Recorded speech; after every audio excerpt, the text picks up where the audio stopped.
तो आप सबको जोहार। और झारखंड मुक्ति मोर्चा ने बीजेपी के राष्ट्रीय अध्यक्ष जेपी नड्डा को दी चुनौती, कहा है कि हिम्मत है तो जाएं मणिपुर। जैसे कि आप सबको पता है कि मणिपुर में वायलेंस चल रहा है और उसका जो है देखा जाए तो बहुत ही भयंकर इसने रूप ले लिया है।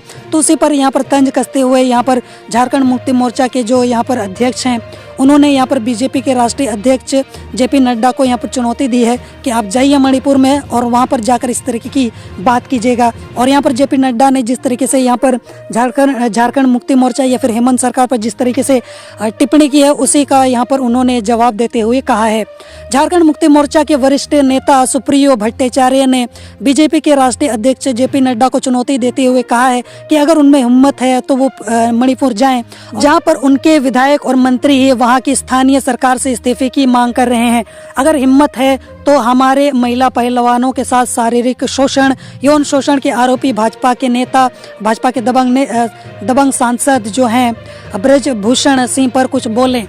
तो यहाँ पर ये सारी चीज़ें भी चल रहे हैं पूरे देश भर में, तो उसी को लेकर यहाँ पर तंज कसते हुए इन बातों का उन्होंने जिक्र किया है।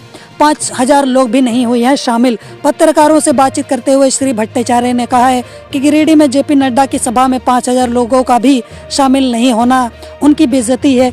प्रदेश भाजपा चाहे तो अगली बार से झारखंड मुक्ति मोर्चा से कहे, हम 10-12 हजार आदमी उनके कार्यक्रम में भेज देंगे। इसके अलावा उन्होंने आगे कहा भी है कि हम भी झारखंड से खनिज का उठाव रोक सकते हैं। केंद्र सरकार पर बरसते हुए उन्होंने कहा है कि वह फेडरल व्यवस्था को ध्वस्त करने में जुटी है। वह FCI कर्नाटक में चावल नहीं बेचेगा। इसका मतलब है कि गैर भाजपा सरकार जहां वहां अब केंद्र सरकार अपने तरीके से नीतियां बनाएगी। उन्होंने कहा है कि हम अगर झारखंड से कोयला, तांबा, अभ्रक, यूरेनियम आदि खनिज को उठाने से मना कर दें तो क्या होगा? क्या प्रधानमंत्री, गृह मंत्री और जेपी नड्डा देश चला लेंगे? केंद्र सरकार इस तरह की हरकत बंद करे, नहीं तो हम उनको उनके ही अंदाज में जवाब देने को तैयार हैं। इस विधि व्यवस्था की सीख ना दें जेपी नड्डा। श्री भट्टाचार्य ने कहा है कि जेपी नड्डा यहाँ आकर विधि व्यवस्था की सीख हमें देते हैं। उनके रहते हुए दिल्ली में 4 हत्याएं हो जाती हैं। उनके बारे में उन्हें पहले अपने गृह मंत्री से जवाब मांगना चाहिए। कहा है कि हमारी जो सरकार ने कोरोना और तमाम तरह की विपरीत परिस्थितियों के बावजूद 2 साल में 19,630 नियुक्तियां विभिन्न विभागों में की। पारा शिक्षकों को सहायक शिक्षक के रूप में मान्यता भी प्रदान की।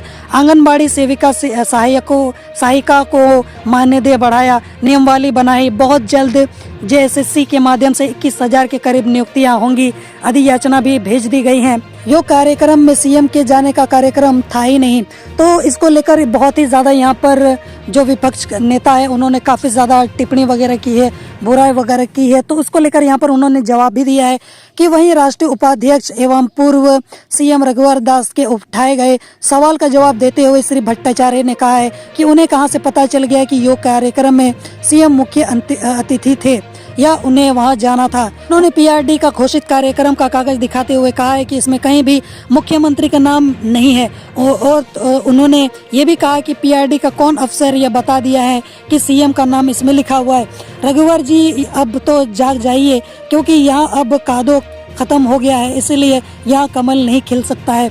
तो इस तरीके से उन्होंने तंज कसते हुए यहाँ पर अपने ही अंदाज में यहाँ पर कटाक्ष करते हुए जवाब दिया है। बाकी देखते हैं कि ये जो बहस है या फिर ये जो बीजेपी और जम्मू के बीच में जो ये जो वॉर छिड़ गई है ये अब क्या रूप लेने वाली है। जोहार।